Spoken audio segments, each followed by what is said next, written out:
안녕하십니까 구독자 여러분, 개인택시 댓글 소통 시간입니다. 대표님 본인 소개 좀 해주세요. 예, 안녕하세요. 인천 개인택시 조합 지정업체 갈산상사 이원복입니다. 네, 대표님, 예. 이번 주에도 댓글이 많이 달렸는데요. 내가 30년 전 망원동 연립주택 3천만 원 정도, 그 시절 개인택시 2천만 원 정도, 지금 그 연립 시세 3억 5천 정도, 지금 개인 서울 1억 2천, 판단은 각자의 몫, 그랬는데 옛날에 비해서 개인택시 시세가 지금 좀 낮다, 이런 식으로 이분은 댓글을 쓴 것 같아요. 대표님 보시기는 어떻습니까? 그렇죠. 옛날 그 개인택시 같은 경우는 굉장히 가치가 굉장히 컸거든요. 네네. 개인택시 하나 가지면은 대학생 몇을 가르친다고 할 정도로 네네. 그런 시절이 있었어요. 네네. 그런데 지금은 평가절하돼서 몇 년 전에 그 집값도 못 쫓아가잖아요. 네네. 근데 그 금액도 지금 비싸다고 판토막 나야 된다는 분들이 많이 계시잖아. 네네. 예. 네, 개인택시 요즘 이제 양수하시는 분들 중에 이런 분들이 계시더라고요. 개인택시가 그렇게 비싼 줄 몰랐다고. 일반 분들은 잘 모르시나 봐요. 그렇죠. 개인택시를 그냥 정부에서 그냥 줘가지고 하는 줄 알지. 그 네. 큰 돈이 주고 왔다 갔다 하는지는 네. 아는 사람은 알아도 모르는 사람들이 더 많을 거예요. 네네. 예. 그러니까 예전에는 개인택시 하시는 분들이 알짜 부자들이 많았던 것 같아요. 그죠? 제가 아시는 분 중에는 개인택시를 3번 받은 사람이 있어요. 인천에서. 네. 그분이 기록인데 무사고로 개인택시를 3번 받아가지고 3번 팔은 분이 있어요. 네. 그 입지적인 인물인데 네. 그런 분도 있어요. 그러면 돈 좀 버시는 거 아니에요? 그 사람은 지금 건물을 가지고 있어요. 네. 개인택시를 받아가지고 어느 기간 동안 운전하다 팔고 3번을 받아가지고 3번 팔아갔는데 그분이 그 재테크를 잘해가지고 지금 건물 주인이에요. 예. 부자가 됐으면 그것도 대단한 겁니다. 그죠? 예. 네. 그리고 또 이런 댓글이 있습니다. 자고 나면 소상공인들 폐업, 이 금액에 개인택시 괜찮습니다. 리스크도 없고 좋습니다. 그랬는데 이분은 개인택시를 상당히 좋게 보신 분 같아요. 그죠?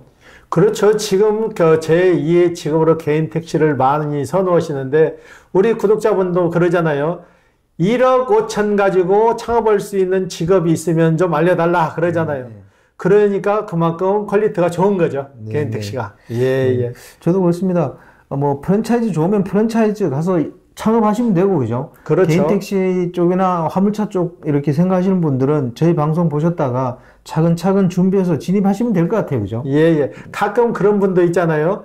개인택시 그 돈 주고 안 오고 편의점 알바하는 게 낫다 네네. 하는 분도 있죠. 내가 가차없이 그러잖아요. 그러면은 그런 얘기하지 말고 그분은 가서 그냥 편의점 알바하시면 된다고. 네. 예. 그렇습니다. 편의점 알바의 마인드를 갖고 있으면 그런 마인드 가지고 그쪽으로 가시면 되고, 그죠? 그렇죠. 개인택시는 자영업자로서 사업자 마인드를 갖고 계시니까 이쪽으로 오시면 되고, 그런 거 아니겠습니까? 그죠? 그러면요, 나름대로 개인택시에 대해서 자부심을 가지고 이러는데 거기에다 찬물 끼얹는 격이죠. 본인이 편의점 알바가 좋으면 본인은 편의점 알바하면 되는 거고, 네. 개인택시 원하시 갖고 개인택시 열심히 하시는 분들은 개인택시에 만족하니까 개인택시 하시는 거고. 네. 예. 대표님, 그리고 이런 댓글 달렸어요. 대표님, 원래 인천 최고 가격이 얼마였나요?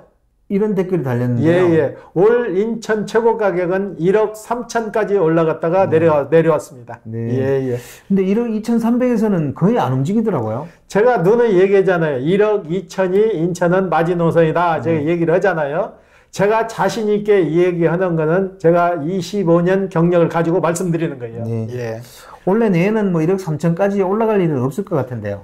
1억 3천까지 올라갈 예는 거의 없다고 봐요. 네네. 예. 대표님, 여기서 우리가 이제 한번 생각해 봐야 될 부분이 있는데요. 개인택시가 장기적으로 보면 우상향할 수밖에 없는 이유가 있잖아요. 거기에 대해서 좀 얘기 좀 한번 해주시죠. 지역마다 편차는 있는데 수도권 중심으로 얘기를 하게 되면은 절대 우상향하지 하향으로 내려갈 일은 거의 없어요. 네. 지금 고령화 시대로 계속 접어드는데 마땅히 할 만한 직업은 개인택시 이상 좋은 게 없어요. 네. 이건 손실률이 없는 직업이에요. 네. 말 그대로 내가 남바값을 1억 2,300만 원 주고 샀다 하더라도 그 금액이 어느 정도 물고 있다는 얘기예요. 네. 그리고 지금 집집마다 자가용이 한 대씩 다 있잖아요. 네. 자가용이 대용으로 쓸 수 있는 게 개인택시예요. 자가용으로도 쓸 수 있고 돈벌이 목적으로도 쓸 수 있고 네. 또 이보다 더 좋은 게 어디 있어요? 네네. 예, 예. 그렇죠. 네. 이번 댓글은 이렇습니다.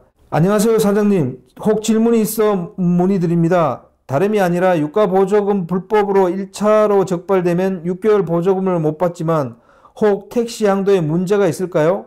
답변 부탁드립니다. 감사합니다. 이런 댓글 다셨어요. 전에는 택시 하시는 분들이 유가 부정으로 해서 가끔 적발되는 사례가 네네. 있었는데 지금은 부재 자체가 없어졌잖아요. 네네. 부재 자체가 없어졌기 때문에 유가 부정으로 적발될 일도 없고 설령 유가 부정으로 걸렸더라도 6개월 정도 정지를 먹은 다음에 다시 회복돼서 일하는 데는 지장이 없고 그걸 되팔 때 아무런 법적 제한이 없습니다. 네네. 예, 소멸되는 거예요, 택시는. 네네. 또 이런 댓글이 달렸습니다.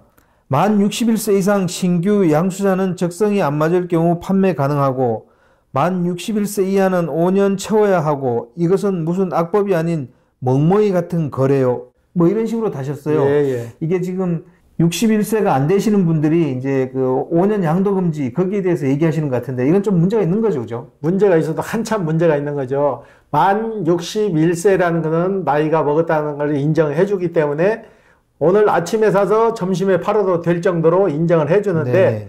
만 61세가 안 되는 분이 젊은 분이 택시를 사서 적응을 못해도 5년 동안 무조건 보유를 하라는 이건 악법 중에 악법이죠. 네네. 그리고 이걸 팔 수 있는 방법은 이분이 큰 질병에 걸려서 1년 이상 치료를 요하는 거나 해외로 취업 나가서 1년 이상 취업을 한다든가 해외로 이민 가기 전에는 팔 수 있는 방법이 없다는 얘기죠. 네네. 예. 그리고 이번에는 또 이런 댓글이 달렸습니다. 법인 택시 운행하지 않는 차량을 장기 리스로 기사에게 넘기려 한다고 하는데 가능한가요? 법인 택시 측에서는 그쪽 방향으로 간다고 하던데요. 이런 댓글이 달렸습니다. 대표님, 이 법인 택시 쪽에서 경영이 어려우니까 아마 리스로 가려고 하는 것 같아요. 그죠?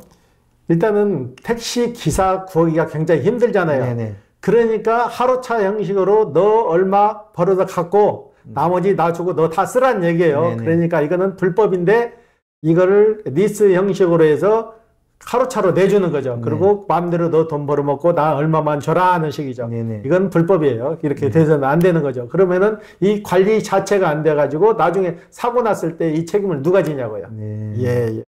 네, 이번 댓글은 이렇습니다. 택시 등록제로 하면 법인 개인 감차 신경 쓰지 말고 자율적으로 할 사람하고 그만둘 사람 그만두고 시장 경제에 맡겨야 함. 이렇게 됐는데 택시 등록제 이게 아마 택시 등록을 하면 뭐 어디서나 택시를 할 수 있도록 하자 뭐 그런 취지로 이분이 올리신 것 같은데요. 이게 현실적으로 가능할까요? 이건 현실적으로 가능치 않은 얘기죠. 그러면은 너나 나나 승용차 갖고 있는 거 다 나와서 택시로 운영할 거 아니에요. 네네. 이거는 그 법적으로 관리도 안 되고 승객을 모시고 운전해서 돈벌이 목적으로 쓰는 차량이 되는데 이건 법망을 피해날 수도 없는 거고 이건 문제가 많이 되는 거죠. 만약에 여기서 범법 행위가 이루어진다면 이걸 다 어떻게 관리하냐고요. 네. 이번 댓글은 이런 게 달렸습니다. 택시 운전을 준비하고 싶습니다. 25년 9월이 되어야 무사고 5년이 되는데 지금 택시 운송 자격증을 따고 25년 9월이 넘어서 양수 교육 받으면 괜찮을까요? 전체적인 순서를 알려주면 큰 도움이 되겠습니다. 늘 건강하세요. 이런 댓글을 다셨어요. 전에는 택시 양수 교육을 받으면은 3년 동안 유효했잖아요. 네네. 지금은 바뀌어가지고 1년으로 단축됐으니까 네네. 이분은 25년도에 하신다고 그러면은 25년도에 교육을 받으시는 게 맞는 것 같아요. 25년도에 교육을 받아가지고 25년도에 진행하시면 지장이 없을 것 같아요. 네. 예. 그럼 이분 같은 경우에는 25년 9월이 되어야 무사고 5년이 되니까 그 25년 9월 넘어서 양수 교육을 받으면 되는 거 아니에요? 25년 9월 이전에 받아도 1년 안에만 교육받고 사면 네네. 되니까 그 기간 안에 되니까 그 계산만 해가지고 진행하셔도 될 것 같아요. 네. 그리고 또 이번에 댓글 다신 분은 이런 걸 다셨어요. 43세 면허 딴 지 20년 됐고 운전한 지 10년은 됐는데 양수 교육 떨어졌습니다. 돈도 준비되었고 일도 하고 싶은데 양수 교육 떨어져서 개인 택시를 못 삽니다. 아이러니한 법이네요. 크크크 이런 걸 다셨어요. 전에는 양수교육을 한번 받으면은 3년간 유예해서 3년 안에만 샀는데 지금 교육생들은 늘어나는데 우리나라 교육장이 좀 없는 거죠. 네네. 경기도 화성이나 경상도 상주 두 군데에서밖에 지금 시행을 하고 있는데 전라도 익산에도 생긴다는 지가 지금 언젠데 지금 생기지도 않고 경기도 포천에도 하나 생긴다고 하는데 안 생기고 그래서 이런 문제가 자꾸 발생하는데 구태여 교육장 신설해서 할 필요 없이 기존의 운전 연습장 있잖아요. 네네. 운전학원에서도 충분히 해서 교육을 시키고 각 지역마다 교통회관이 있잖아요. 교통회관이 있는 데서 교육 접수해가지고 충분히 교육시켜도 가능한데 왜 그렇게 안 하는지 모르겠어요. 그리고 이분 같은 경우도 또 우리한테 온 사례도 있는데 이분도 전에 계속 접수를 했는데 5번 떨어지셨어요. 네네. 5번 떨어졌는데 6번째 선착순제가 아니고 추첨제 해가지고 가까스로 됐는데 이분은 교육장에서 교육받다 또 떨어졌어요.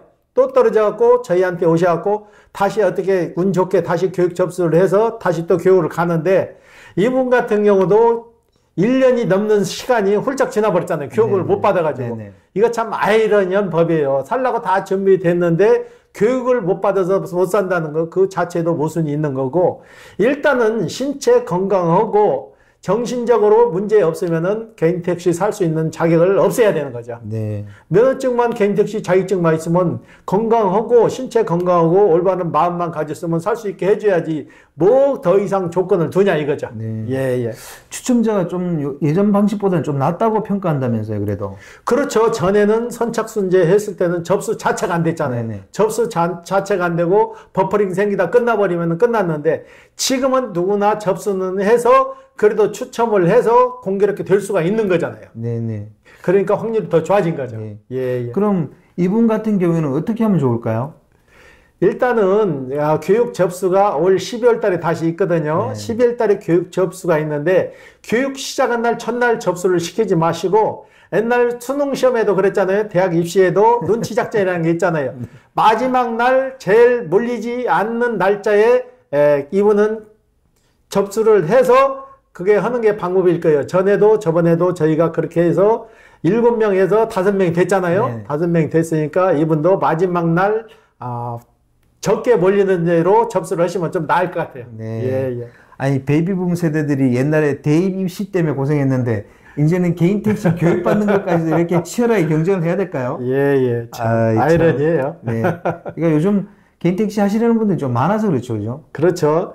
인원은 많은데 교육장이 충분하지 않으니까 이런 사태가 일어나는데 교육장을 빨리 더 신설을 하든지 기존에 있는 시설을 활용을 하든지 둘 중에 하나 결단을 내려야 하는데 이게 시행이 안 되니까 더 어려워지는 거죠. 네. 예.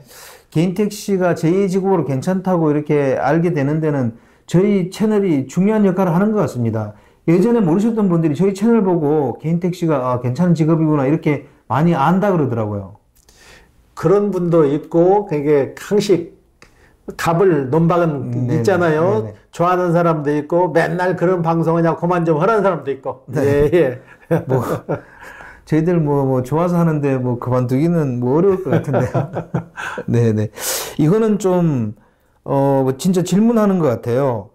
혹시 주유카드 불법 사용 한번 걸린 넘버 이전 받아도 되나요? 이런 댓글 다셨어요. 예, 상관없습니다. 행정조치는 그분으로 해서 끝나는 거지, 사시는 분한테는 피해가 안 가요. 네. 예. 화물 같은 경우는 피해가 가요. 화물 같은 경우에는 한 사람이 2번 연속으로 걸리게 되면은 면허 취소 사유인데, 택시 같은 경우는 그러지 않으니까 괜찮아요. 네. 예. 아니, 택시가 주유카드 불법 사용할 일이 뭐 있나요?